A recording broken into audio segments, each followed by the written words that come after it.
Hello बच्चा लोग, इतिहास को जानो श्रृंखला में आज लेके आई हूँ प्रोटेस आईएएस की तरफ से एक नया सीरीज जो आपकी तैयारी को और बेहतर कर सके।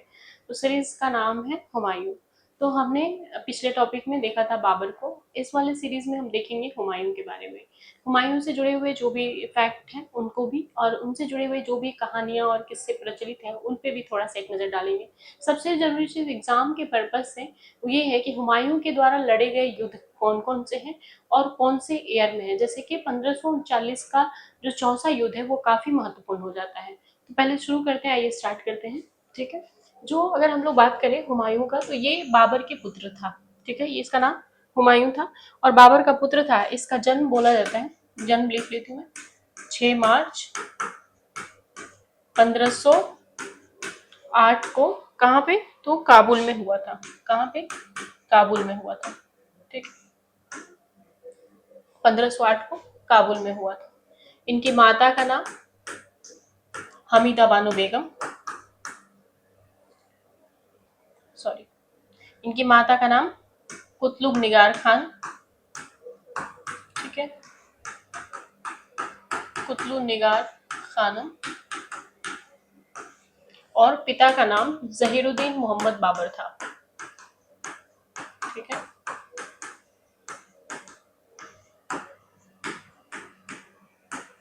जहीरुद्दीन मोहम्मद बाबर। ठीक है, उसके बाद अगर हम लोग इनकी पत्नी के बारे में बात करें तो इनकी पत्नी का नाम हमीदा बानो बेगम था। हमीदा बानो बेगम। ठीक है, पत्नी का नाम हमीदा बानो बेगम था। और अगर हम लोग इनके राज्याभिषेक की बात करें तो राज्याभिषेक हुआ था 30 सितंबर 1530 को। ठीक है, इनका राज्याभिषेक हुआ था हुमायूं का। और ठीक है, और कई बार इनकी माता का नाम एक और आता है जिसे कि माहम बेगम कहा जाता है, बाबर की दूसरी पत्नी माहम बेगम। ठीक है, तो ये हमने देखा क्या है। तो इनका जन्म कहाँ हुआ था? 6 मार्च 1508 को काबुल में हुआ था। माता का नाम कुतलुन निगार खानम या माहम बेगम था और पिता का नाम जहीरुद्दीन मोहम्मद बाबर। पत्नी जो थी हमीदा बानो बेगम थी। ठीक है, और इनका राज्याभिषेक जो हुआ था वो 30 सितंबर 1530 को हुआ था। हुमायूं का जीवन जानते हैं, जैसे पिछले वीडियो में आपने नहीं देखा है तो बाबर वाली वीडियो को देख लीजिए कि कैसे शुरू हुआ। हुमायूं जो था वो एक कह सकते हैं कि अध्यात्मवाद और इन सब चीजों से तो थोड़ा बहुत कनेक्ट था, लेकिन अंधविश्वास में जीता था, है ना। जैसे कि ज्योतिषी के हिसाब से चलता था, सातों दिन अलग अलग रंग के कपड़े पहनना, इस तरह की चीजें थी। और दूसरा शौक हुमायूं का था किताबों का। बोला जाता है कि वो युद्ध में भी अपने साथ किताबें लेके जाता था, एक छोटी लाइब्रेरी लेके जाता था। इतना शौक था हुमायूं को किताब पढ़ने का। उसने दिल्ली में शेरे कुना या शेर मंडल नामक एक पुस्तकालय भी निर्मित कराया था, जहां से गिरकर उसकी मौत हुई थी। बोला जाता है कि हुमायूं बहुत भारी वस्त्र धारण करता था, तो हुमायूं ने भारी कपड़े पहन रखे थे और पुस्तकालय की सीढ़ियों से उतरता है तब तक आसान होता है, आसमान की तरफ ऊपर में देखता है, और जिसके कारण उसके कपड़ों में उसके पैर फंस जाते हैं और वो सीढ़ियों से गिर के मर जाता है। ठीक है, तो हुमायूं का जो जीवन है कि कुछ समय तक स्थिर रहा।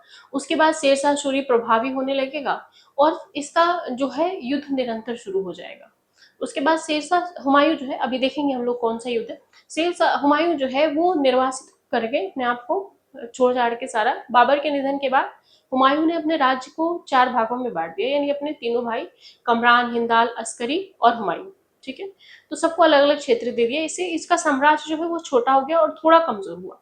आने वाले समय में शेरशाह सूरी जो है वो प्रभावी शासक निकला और शेरशाह सूरी जो है आक्रमण किया, जिसके कारण ये हार जाता है और चौसा के युद्ध के बाद ये ईरान चला जाता है। हुमायूं ईरान जाने के बाद वहाँ के जो शासक रहते हैं, उनकी पत्नी जो शिया मत के रहते हैं, उनकी पुत्री रहती है हमीदा बानो, उनसे विवाह करता है। और विवाह करने के बाद जब पता चलता है हुमायूं को कि जो है भारत में शेरशाह सूरी का निधन हो गया और उसका बेटा इस्लाम शाह जो है वो गद्दी संभाल रहा है, तो फिर वो दोबारा आक्रमण करता है। तो हुमायूं का 2 कार्यकाल है। ठीक है, एक जो हमने देखा यही राज्याभिषेक 1530 से लेकर के।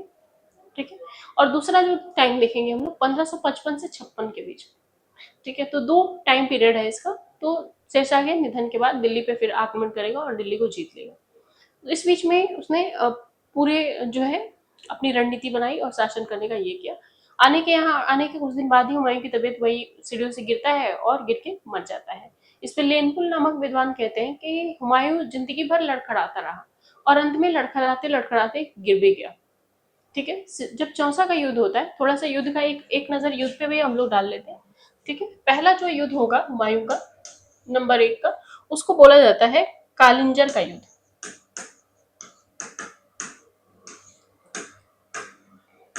कालिंजर अभियान। ठीक है, और इसका जो टाइम पीरियड है ये बोला जाता है 1531 में, यानी राज्याभिषेक के जस्ट तुरंत बाद। कब? 1531 में। दूसरा जो युद्ध होगा उसको बोला जाता है दोहरिया का युद्ध।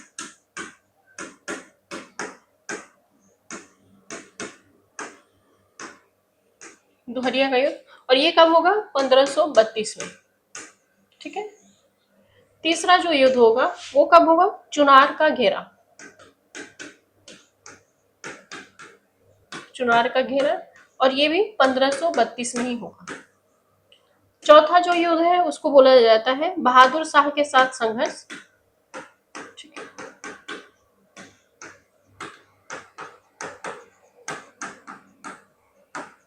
बहादुर शाह के साथ संघर्ष, और ये कब होगा? 1535 से 36 के बीच में। 35 से 36 के बीच में। पांचवा जो युद्ध होगा उसको बोला जाता है चौसा का युद्ध। ठीक है, चौसा का युद्ध 1539 में, 1539 में। और छठवां जो युद्ध होगा कन्नौज या बिलग्राम का युद्ध कहा जाता है।